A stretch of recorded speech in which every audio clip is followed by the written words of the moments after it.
అందరికీ నమస్కారం. నేను doctor Trinath, consultant physician, capital hospitals Vijayawada.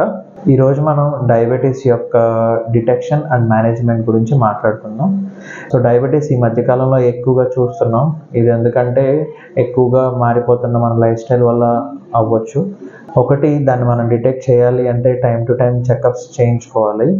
Especially ఇది ఎవరికంటే డెస్క్ జాబ్ చేస్తున్న వాళ్ళకి, ఐటీ ఉద్యోగులకి, ఎవరికైతే ఎక్కువ మూమెంట్ లేకుండా జాబ్ చేస్తుంటారో, సెడెంటరీ లైఫ్ స్టైల్ అంటాం అనమాట, ఎక్కువ కదలిక లేకుండా ఉండే వాళ్ళకి ఈ ఛాన్సెస్ పెరుగుతాయి అన్నమాట. రెండోది, ఫ్యామిలీ హిస్టరీ ఉన్న వాళ్ళకంటే మన ఫ్యామిలీలో మదర్కి, ఫాదర్కి ఎవరికైనా షుగర్ ఉంది అనుకుంటే మనకు వచ్చే ఛాన్సెస్ ఎక్కువ. మెడిసిన్స్ రెగ్యులర్గా వాడతా మీ డాక్టర్ని సంప్రదిస్తే టైం టు టైం షుగర్స్ కూడా మానిటరింగ్ చేసుకుంటూ ఉండాలి. రెగ్యులర్గా మెడికేషన్స్ వాడుకోవటం, స్ట్రెస్ తక్కువగా తీసుకోవటం, స్లీప్ కరెక్ట్గా చూసుకోవటం, లైఫ్ స్టైల్ చేంజెస్ చేసుకోవటం, వీటి ద్వారా మన షుగర్ లెవెల్స్ని కంట్రోల్లో ఉంచుకోవచ్చు. Thank you.